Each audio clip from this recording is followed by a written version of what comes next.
안녕하십니까. 나라바이오 대표 김일호입니다. 유황하면 김일호입니다. 안녕하십니까.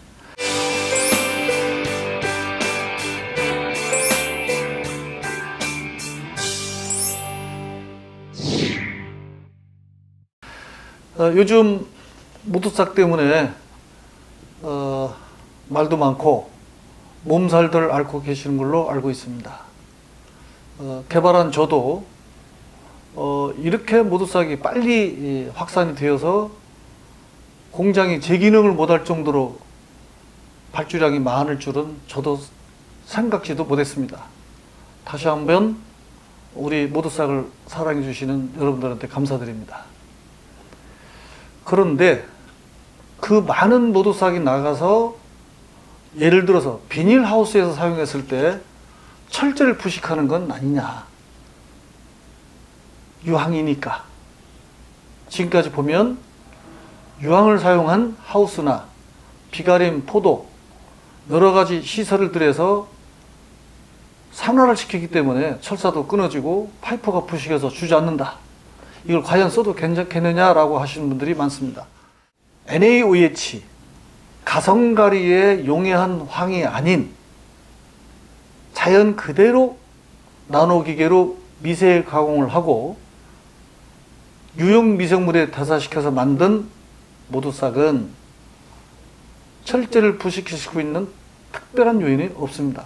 그러나 제조사의 일방적인 이야기보다는 좀 객관적이고 공정한 그런 시험 자료는 없을까 하는 질문을 하시는 분들이 많아서 경험적으로는 안전하다고 하지만 우리 회사도 역시 신뢰할 만한 공인기관을 통해서 철제를 부식시키지는 않는지 시험을 맡겨보기로 했습니다. 그 결과가 나와서 오늘 여러분들을 뵙게 됐습니다.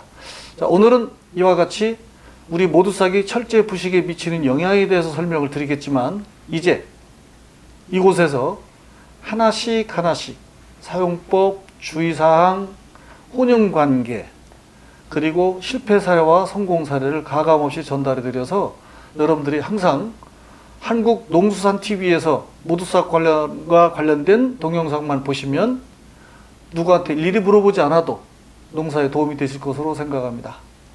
이제 PLS 걱정 덜으시고 지금부터 시설 안전에 대한 강의를 시작하겠습니다. 잠깐 알고 계시지만 한 번 더 설명을 드리면 유기농 병해충 관련 자재로 공시를 받은 모두싹은 효능 효과를 제품에 표시해도 좋다라는 허가까지 받은 제품입니다. 연례작물 23가지의 병해충의 방지 효과를 인정받은 건데 예를 들면 일본에서조차 두손 든 이미 감염된 배추 뿌역병을 낫게 않는다든지 전남 지역이나 전국에 양파 노균병, 쭈꾸미병이라고도 하죠. 또 흑색 썩은 균핵병, 그 지역 주민들은 땅병이라고 하시더라고요. 또 무름병, 이거에 대해서 농약 못지않은 좋은 성과를 거두고 있고 이게 공시까지 돼 있으니까 참고로 한 번만 더 강조해 드립니다. 자, 그러면 여기는 유황이 20% 내지 25% 들어있습니다. 우리는 성분 보증 함량은 15%이니까 그 밑으로 떨어지지 않도록 조금 여유있게 넣습니다. 나머지는 그동안 여러 차례 말씀드린 것처럼 유용 미생물의 대사물질을 이용해서 황과 미생물의 대사물질이 결합한 시너지 효과를 내고 있습니다. 단지 이 자리를 빌어서 한번 해명 말씀과 사과 말씀 드릴 건 수산화나트륨, NaOH의 가성가리에 용해시켜서 사용하지 않다가 보니 가라앉아서 굳는 경우도 있고 잘 흔들어야 되는 경우도 있습니다. 그 불편한 점은 점점 퀄리티가 높아지면서 내려앉아서 굳는 일은 이제 없어졌습니다. 앞으로는 좀 더 고르게 두유처럼 고르게 되도록 하는데 조금 더 신경을 쓰고 있습니다. 곧 좋은 소식이 있을 것입니다. 자, 그러면 우리 모두싹을 사용했을 때 하우스에 철제 부식이 될까요? 이거 한번 보겠습니다. 우리 회사는 2019년 2월 22일 날 결과서를 받았는데요. 강제 부식 영향시험 비교 평가라는 과제명에서 보시는 것처럼 강제, 철판에 과연 이 모두싹을 사용했을 때 부식이 시킬 것인지 그다지 별 차이가 없는 것인지를 알아보기 위해서 한국건설생활환경시험연구원이라고 하는 믿을만한 인증기관에 시험을 맡기게 되었습니다. 그 결과 네, 여기 나오죠. 나라바이오에서 했고요. 강제 부식 영양시험 방법은 환경부 고시 규격서가 있습니다. 그 규격서대로 했을 때 결과만을 발표하도록 되어 있습니다. 그 규격서에 의해서 이와 같은 방법으로 시험을 진행했습니다. 우린 시험실에 들어갈 수도 없고, 예, 결과만 조용히 기다렸는데 이렇게 나왔습니다. 자, 보시면 우리 제품의 그 상표는 이분들이 가렸네요.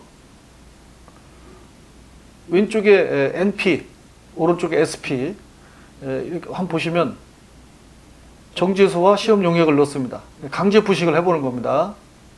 지금 이 상황을 보시게 되면은 시험을 한 결과, 시험한 다음에 이걸 긁어내본 겁니다. 그러니까 지금 위에든 밑에든 유황이 포함되어 있는 SP, 그러니까 모두싹으로 시험했을 때에는 부식이 되지 않는다는 것이 아주 미미한 거죠. 눈에 안 보일 정도죠. 그렇다면 다른 시험 자료 보시고요. 또 이 시험 자료 보십시오. 자, 이렇게 시험 용액을 넣었을 때 해보면 부식이 되는데 모두싹으로 같은 방법을 했더니, 예, 우리가 제시한 거 요겁니다. 이거. 차이가 없다. 빨갛게 녹슨 것은 없었다는 얘기고요. 그 다음에 데이터를 각각 보시면 그다지 그 유의차가 나타나지 않는다는 거죠. 모두싹으로 한 거 보시고, 그 다음에 우리는 모두싹이들은 황을 뺀 미생물의 대사물질만 제시했을 때 나온 현상, 여기도 마찬가지입니다. 정제소하고 시험 용액, 우리가 보낸 유황을 제거한 미생물 대사물질만 넣었을 때, 유황을 넣었을 때 이 차이를 부식표와 차이를 봤을 때 현저하게 줄어든 표시가 차이가 나는 것을 알 수가 있습니다. 유황을 제외한 대사물질이 물질이나 또는 유황을 포함하고 있는 모두싹이나 이 용액을 이용해서 강제 부식 영양 시험을 환경부 고시 시험 규격서 방법대로 했지만 두 시료 성분 차이로 인한 강제에 미치는 부식 영향은 0.3% 차이로 크지 않음을 확인하였다. 그래, 결정적으로 우리가 그동안 알고 있었던 또는 우려했던 그런 부분들이 유황을 가성가리에 용해시키지 않은 미생물에 대사시키고 나노 기계로 미세 가공해서 천연물질 그대로 사용하게 한 우리 모두싹은 철저히 영향을 미치지 않는다. 이런 결론이 나왔습니다. 만약에 그러지 않다라고 한다면 한번 그 똑같은 그 방법을 적용해 볼 수 있겠습니다. 다음 이 시간에는 비닐의 피해를 가하는지 여부를 가지고 다시 한번 찾아뵙도록 하겠습니다. 지금 가장 궁금해 하시는 분들이 이제 곧 여름이 되면 뜨거운 열에 의해서 업자들은 그걸 열산화라고 하는데 파이프 라인을 따라서 칼로 자른 듯이 비닐이 터지는 경우가 많습니다. 특히 남향이나 서향 쪽에 햇빛을 많이 받는 쪽은 그 정도가 더 심하죠. 이것을 혹시 이거 모두싹 써서 그런 거 아니야? 황 쓰면 비닐 터지는 거 아니야? 이렇게 염려하시는 분들이 많습니다.